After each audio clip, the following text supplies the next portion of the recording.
Frank Mir, world-class fighter. Front Sight, world-class training facility. And now it's time for me to go through the simulator bay. Basically all the basics and fundamentals that have been developing on the range. I'm going to go ahead and put them all together now and actually see them in action. Going in there, they're going to make it as realistic as possible.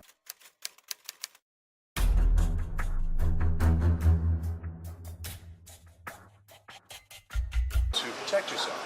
There's a lot of people out there that sometimes get it in their mind to take what you have, or they're having a bad day and they want to inflict damage on you and they want to commit crimes. And they never go for the strong guy. They're never going to pick out the biggest guy in the bar. They're going to go ahead and look for weak people to vandalize and criminalize.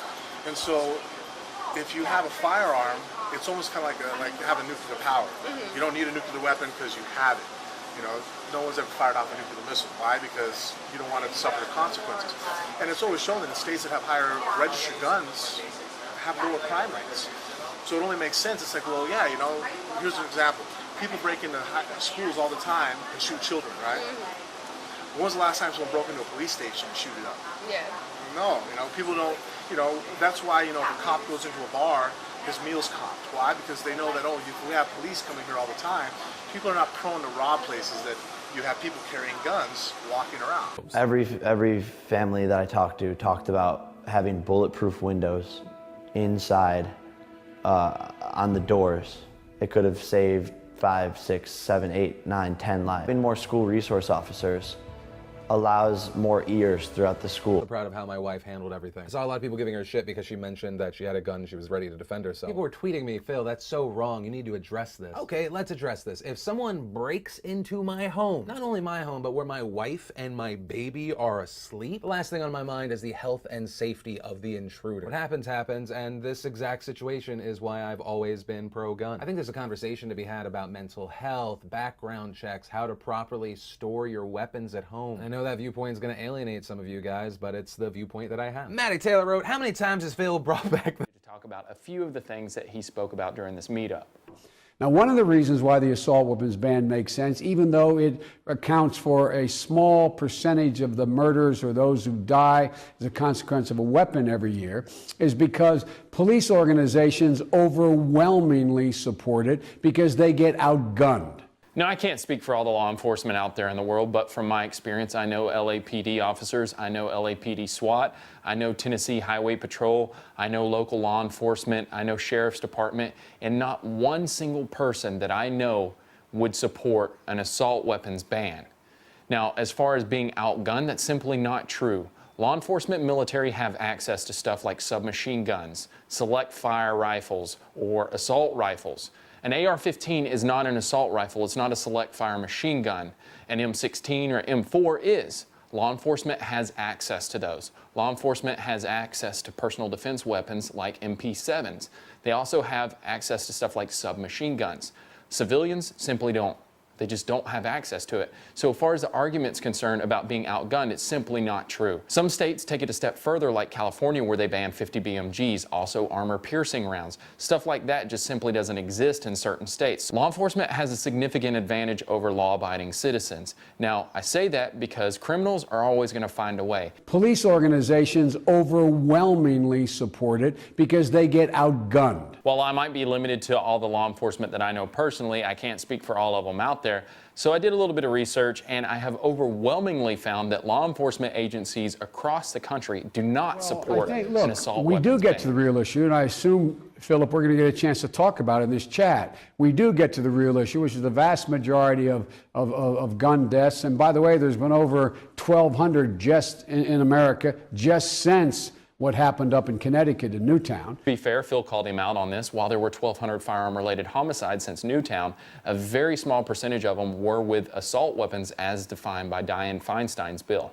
The facts. So I did go to FBI.gov, which I have up. I think it is unbiased research that has shown that since the assault weapon ban expired, while firearm sales have increased, the number of murders have gone down. And you previously mentioned the 1,200 firearm-related deaths, but not assault rifles.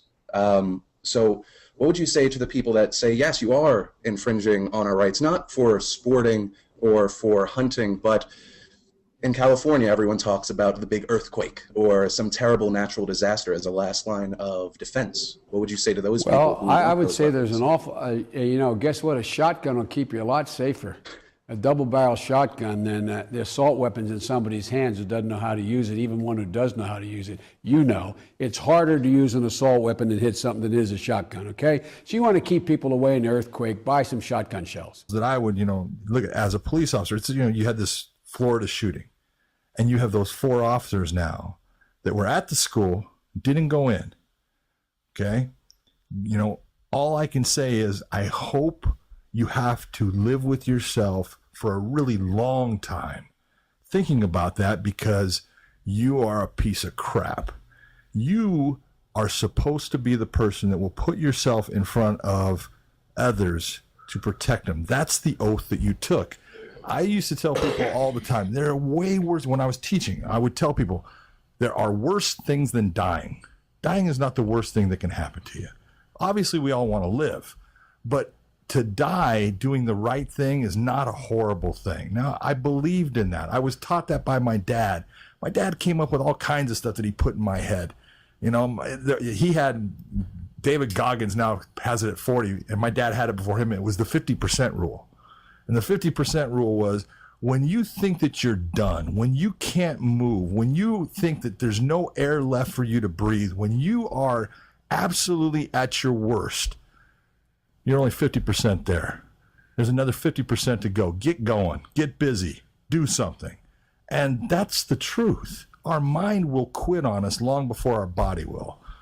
And so you've got to be in this position where you have certain things that you say, I will not be the person that stands by while somebody is attacking kids in a high school, and because I'm afraid, I don't step forward. Now, how many cops? I only read that there was one. I didn't hear about 4. 4 total now. Well, there was one who was like the school police officer, and then the first few deputies didn't go in either. Yep. Look, I taught that, man. Back when Columbine happened, we went and said, you cannot do what we used to do, which was, we're going to set a perimeter around this problem, and we're going to try to talk to these people. They're inside actively taking kids' lives. Your job is to get your ass inside of that building, find that sucker, and make it so they can't hurt anybody else. That is what you get paid for. That is what those parents expect you to do. Is it scary? It's scary. I'm telling you right now. It's okay if you have fear. Fear is a good thing. Fear tells you there's a problem. But courage is that element that when you are scared to death, It's helping at all. Because one thing that I've noticed is the whole car ramming thing. Like, that's a new thing. Car ramming thing? Where a lot of the things that are happening are people just getting in a truck or a car and just running people down. Yeah. It's a fairly new thing that started with, like, I don't know, maybe that French one or something like that. I can't remember the first one. But since then, because the report, they report it and they blow these things up, and then bing, bang, boom. Like, I feel like going off of the car ramming situation and the growth in car rammings alone, that we could sort of see how overly reporting these, I mean, I don't know if that's even a thing or if what I'm saying is making sense at all, but I know what you're trying to say, but the counter to that would be someone had, what was someone made a really good analogy. The point being, what this is only happening here. We have to figure out why it's happening here so often. Laws on the books when it comes to gun control that obviously aren't working, are they? Well, right. And so the biggest, if you really listen to these debates, a lot of the debates are, we already have 400 million guns in circulation. So I mean, if you want to run a massive confiscation effort, good luck doing that in the United States. Does Australia have these problems? Yeah, they were very effective. We had up until this shooting, we had the world's largest mass shooting by a single person. That's right. In like 1987. Yep. No, it wasn't in a mall. It was outside. They had an amazing effect. Place called Port Arthur. Their legislation had an amazing effect. So the Prime Minister at the time decided, that's it. We're going to take away all semi-automatic rifles, put in more legislation. Brilliant. And everyone, they had a buyback scheme. You get money for your guns, and we have not had a shooting since. Well, we've had bikies shooting each other, but we haven't had we have nothing like that. Maybe eventually it would mellow out. And the old adage of a well-armed society is a polite society. Right. But there's that expression, I don't remember who made it, but it's that when you all you have is a hammer, everything looks like a nail. The they difference don't learn was, from that well, stuff. but the difference was You guys are too far gone. Yeah, you guys were able to. We're past the point of but return. they were Yeah. also able to pass a sort of a nationwide law. The problem in the United States is there are so many loopholes because states have their own sovereignty. There are laws like, for example, one of the biggest issues is that as a private citizen in a lot of states, I can sell you a gun, and it's just a private transaction between us. I don't have to check in on anything that has to do with your background or anything. That's a huge issue. And not only that, that falls in when you have a gun show in certain states. So if you're a private gun dealer and you're at a gun show, I can buy that gun from you, and I don't have to go through the federal. What's weird to me is both sides. However you feel, I think everyone has to acknowledge whatever we're currently doing is not working. That's a good point. And not only is it not working, it's going terrible. Mm-hmm. I'm more confused about the terrorist watch list thing, where they wanted to introduce more extensive checks if you've been on a terrorist watch list, or just not allow you to buy a gun. But again, and they knocked that back. Okay, too. but so here's you want terrorists to have guns? Well, no, but Americans are very wary. Historically, very wary of the idea that because you're under investigation by a state agency, you are already considered guilty. Okay. And when you tie in the fact that you're not allowed to have a gun. The idea of having a standing army in our country was a very, very contentious issue with the second presidential election in our country. And the idea being a standing army is always taken over by a charismatic leader to suppress the people. That's been the history of Europe and every other country. We're not going to be that way as a country.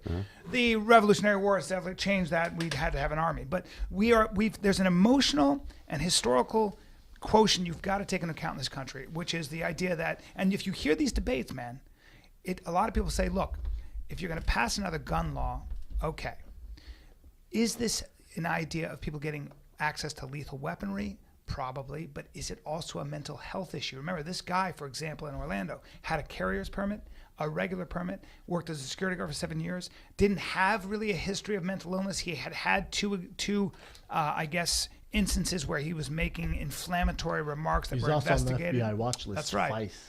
Yeah. So when you start having these debates, the real issue is what is going to stop this stuff from happening.